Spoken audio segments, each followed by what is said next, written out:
The light hitting your eyes right now left Andromeda before our species existed, before Homo sapiens drew a first breath, before language, before fire, before any human hand shaped a tool. That light was already traveling.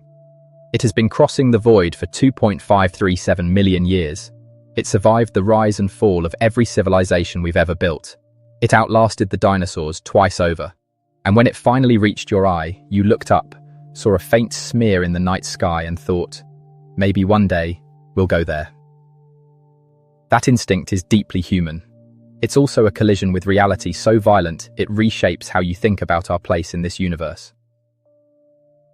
Andromeda is our nearest large galactic neighbor. On a cosmic map, it practically sits next door. Astronomers describe it as close. In popular science writing, it's often used as the friendly example, the galaxy we might plausibly reach someday. And it is visible to the naked eye, which gives it a false sense of accessibility.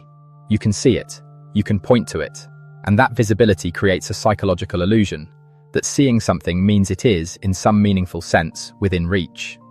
It is not. The distance between Earth and Andromeda is approximately 24 quintillion kilometers. That's 24 followed by 18 zeros. Numbers that large stop meaning anything to the human brain, so let's build the scale from something real. The moon is roughly 384,000 kilometers away. We reached it in 3 days. That felt like a triumph, and it was. Mars, at closest approach, is around 54 million kilometers. A one-way trip with current technology takes 6 to 9 months. That already feels enormous. Now understand that Andromeda is approximately 440 million times farther away than Mars at its closest. Not 440 times, 440 million times.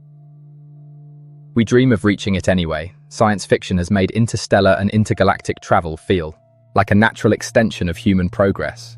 We went from horses to cars, from propeller planes to spacecraft. The trajectory feels inevitable, like we're just 1 or 2 breakthroughs away from crossing the next frontier. Films show sleek ships crossing the dark between galaxies. Visionaries talk about humanity becoming a multi-planetary species as a first step, then multistellar, then multigalactic. The dream is that curiosity and ingenuity will eventually close any distance. After all, every barrier in human history has eventually fallen. This one won't. Not with any physics we know, not with any biology we have. The Parker Solar Probe is currently the fastest human-made object ever built. At its peak velocity, it travels at roughly 690,000 kilometers per hour. That is genuinely extraordinary, fast enough to circle Earth in under 4 minutes. And to reach Andromeda at that speed, it would take approximately 1.9 billion years. Let that settle. The Earth itself is only 4.5 billion years old. Our entire planet hasn't existed for 2 full Andromeda trips at maximum speed. The Sun will have expanded into a red giant and consumed the inner solar system before a probe launched today even covered a fraction of that distance. Speed, as we currently understand and produce it, is irrelevant at these scales. The obvious answer is to go faster, much faster, and scientists and engineers have spent decades exploring exactly what that would require. Ion drives are elegant and fuel-efficient but produce thrust measured in millinewtons, roughly the force of a piece of paper resting on your hand. Efficient over years, yes. Capable of reaching meaningful percentages of the speed of light, no. Nuclear pulse propulsion, a concept explored seriously in the 1950s and 60s, could theoretically push a spacecraft to perhaps 3 to 5% of light speed. The journey to Andromeda would still take over 50 million years. Antimatter rockets represent the theoretical ceiling, the most energy-dense fuel physically possible. A perfect antimatter engine, annihilating fuel with 100% efficiency, could potentially reach 50 to 70% of light speed. No engineering problems, no containment failures, no production challenges, and producing even 1 gram of antimatter would require more energy than our entire civilization generates in thousands of years. Assume all of that is solved. The journey still takes roughly 4 million years. The passengers on that ship would not be human by the time they arrived. They would be whatever a population isolated for 4 million years evolves into. Then there's the Bussard ramjet, a concept that proposed scooping interstellar hydrogen as fuel during flight, theoretically allowing indefinite acceleration. It sounds like the answer. It isn't. The interstellar medium is too sparse, the drag created by the magnetic scoop greater than the thrust it could generate, and the concept has been considered physically unworkable for decades. But even if propulsion were solved tomorrow, even if some breakthrough allowed us to travel at 99% of light speed, the biology waiting to destroy the crew would still be there. The human body did not evolve for space, it evolved for one planet, with one gravitational constant, wrapped in a magnetic field that blocks the worst of what the universe throws at us. Remove those conditions, and the body begins a quiet, systematic collapse. Radiation is the first executioner. In deep space, beyond Earth's magnetic protection, galactic cosmic rays, high-energy particles accelerated by supernovae and other cataclysmic events, pass through a spacecraft like it isn't there. They pass through the crew the same way. Each particle tears through DNA like a bullet through paper. The body has repair mechanisms, but they are overwhelmed. The cumulative damage over years or decades leads to significantly elevated cancer rates, neurological degeneration, and cellular breakdown that no amount of shielding can fully prevent. The shielding required to block galactic cosmic rays would need to be so thick and massive that it becomes physically prohibitive, a ship that can't move under its own power. In microgravity, the skeleton begins to dissolve. Without the constant mechanical stress of bearing weight, bone mineral density drops at roughly 1 to 2% per month. A year into flight, your bones resemble those of someone in their late 70s. 2 years and the fracture risk becomes severe. The spine decompresses, which sounds almost pleasant until you understand it means vertebrae are shifting and nerve pathways are being compressed. The muscles responsible for posture and locomotion atrophy at comparable rates. Your heart, a muscle that evolved to pump blood upward against gravity, begins to remodel itself in an environment where that effort is unnecessary. It shrinks, its walls thin, and when the crew eventually needs to move quickly to respond to an emergency, their cardiovascular system may no longer be capable of meeting the demand.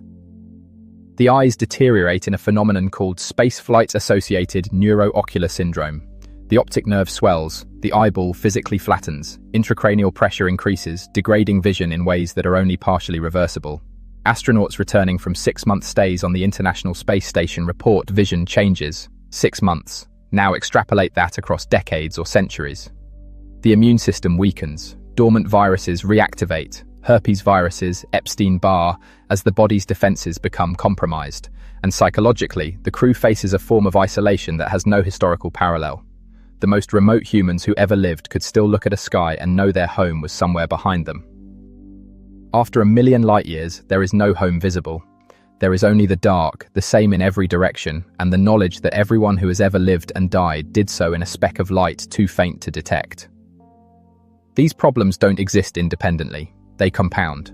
A crew member whose vision is degrading makes mistakes. A crew member whose bones are brittle can't perform emergency repairs. A crew member whose immune system has collapsed becomes a biological threat. To everyone aboard, life support systems designed to run flawlessly for years will fail. The redundancies will fail. The redundancies of the redundancies will fail. Repair requires spare parts. Spare parts have mass. Mass requires fuel. Fuel has limits. Every solution to every problem creates a new problem. Communication with Earth becomes functionally useless within a few light years. Not because the signal weakens, though it does, but because the delay renders it meaningless. A message sent from halfway to Andromeda would take over 1 million years to arrive. The civilization that sent the crew would be unrecognizable by the time a reply returned. The crew is, in every practical sense, alone in a way our psychology cannot fully process.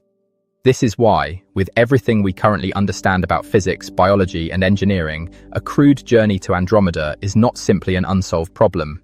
It is not a challenge waiting for sufficient funding or the right genius in the right moment. It is a convergence of insurmountable barriers. The speed of light, the weakness of our biology, the impossibility of sustaining life across millions of years of travel. Not one barrier, all of them, simultaneously, reinforcing each other. And yet, we are the only species on this planet, possibly in this universe, that has looked at that faint smear of light in the night sky and understood what it is. Not just a glow, a galaxy, 1 trillion stars, billions of planets, a structure 220,000 light-years across, bearing down on our own galaxy at 110 kilometers per second, destined to merge with the Milky Way in about 4.5 billion years. We know this. We know it from mathematics, from physics, from telescopes built by human hands on a pale blue rock that the universe has no particular reason to notice. We will almost certainly never go there, but we have already, in the deepest sense, arrived. We've mapped it, we've studied it. We carry its light in our instruments and its image in our minds. The journey our bodies cannot make, our understanding already has.